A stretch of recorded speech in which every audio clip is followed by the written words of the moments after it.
Some really good work today from our guys. Got some good situational football, 4 minute, get the ball back, goal line. Really good progress. I'm excited about where our guys are at right now. Really good energy at practice today and some good work. Right here on the right with Zach.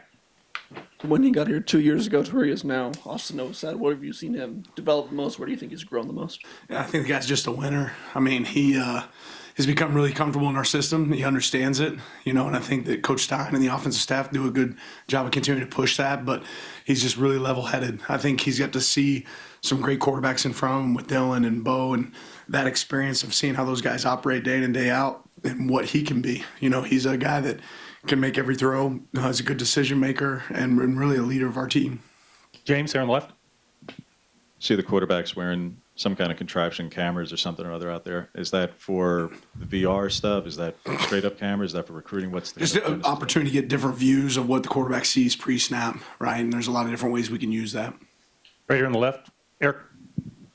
Coach, we asked you about Ross last month, and just with more time, I'm curious, kind of what have your takeaways with him and kind of the room he's building? Yeah, I just think that Ross is the kind of guy that comes to work every day looking to work, right? He taps in every single day saying, okay, I'm going to go get this and attack it. And, brings a lot of experience and knowledge, from different programs, some great programs. Fran Brown did an awesome job there at Syracuse last year. And I think did a great job of help developing his coaches. You look at being able to win 10 games at Syracuse, and really changing their offense over a year, going to becoming one of the best passing offenses in college football.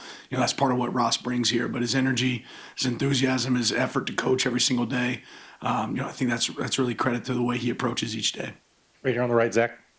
Looks like Bedford is playing at least a little bit. What does his return mean for that room, especially his experience with a new local line? Yeah, we're a better team when we have healthy players out there that are able to help us. And Matt's one of those guys that we're counting on being able to help us, and size matters up front, experience. He's a guy that has more experience.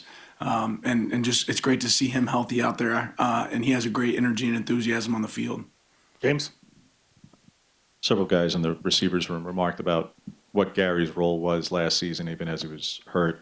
Where do you see him physically at this point, and what role and how important is he to the room now going forward when it's losing a couple of guys? Yeah, Gary looks as good as he's looked since I've been here. And, Gary has always been a really talented player that we felt like could help us, right? And it's just a matter of his availability and being healthy. And he's done a great job of attacking rehab this offseason, even throughout last year.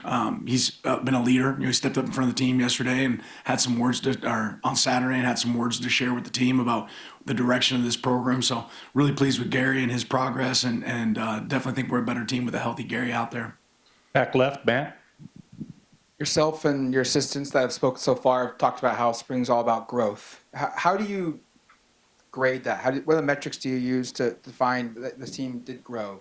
Yeah, are we better today than we were yesterday, right? I mean, it's simple. Like, if we make a mistake, right, are we making that same mistake in the next practice, right? Because mistakes are going to happen, and that's about growth. It's about losing a rep in a tackling drill and then saying, I want to get back up there so I can do it again, right, and do it better. And maybe I lose another rep, but I'm learning every one of those reps, right? And it's the mental approach of when I'm not in the game, getting better, and when I am in, getting better. And then when I take that to the meeting room, what's that look like? But us as coaches challenging ourselves to improve, making sure we're checking every box that we have to hit this spring, and then just letting our guys play football, right? Because you got great football players. You got to adapt to their talents and their skill set to let them do that.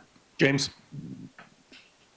We saw Mateo play both as a hand-down guy and a hand-up guy, and certainly versatility is valuable. But when you're losing Jordan in particular, how much do you want and need him to be the 4-eye, 5-6 versus a wide 9 or 7 necessarily? Yeah, you got to be able to do it all, right? And that's one of Mateo's strengths is that he can do it all, right? There's 32 teams in the NFL. I want all 32 to want Mateo, right? And that's because he has position versatility. It doesn't matter that they're a 3-4 or 4 down front. He's a guy that can play a 6, a 4-eye. He's a guy that can line up and stand in space. And the same with Tatum. He's another guy with great experience. Same with Blake Purchase. Had a great spring so far. Seeing great growth from Elijah as well. And even young guys, Nas standing out. So the more that you can do for your team, the more valuable you are for our team. And those guys are guys that can do both. Second row left, Eric. A lot of newcomers, you've talked about this a lot, but I'm just curious in terms of install or just base knowledge of the offense and defense. How do you feel the newcomers and this team in general is at right now? Yeah, I think they've handled it really well. We take more of the approach of, we have a lot of walkthroughs before we get into spring ball, but we're going to throw the kitchen sink at you and see what sticks. It's going to be a challenge. It's a process. And then with every situation comes new install, right? With every day, we've had install for every practice, right? So our guys have to remember what they've already done, right? And then also be able to add to that and grow a volume in a library that they're able to execute at a high level. 2 more questions, Aaron in the back and then Zach up front.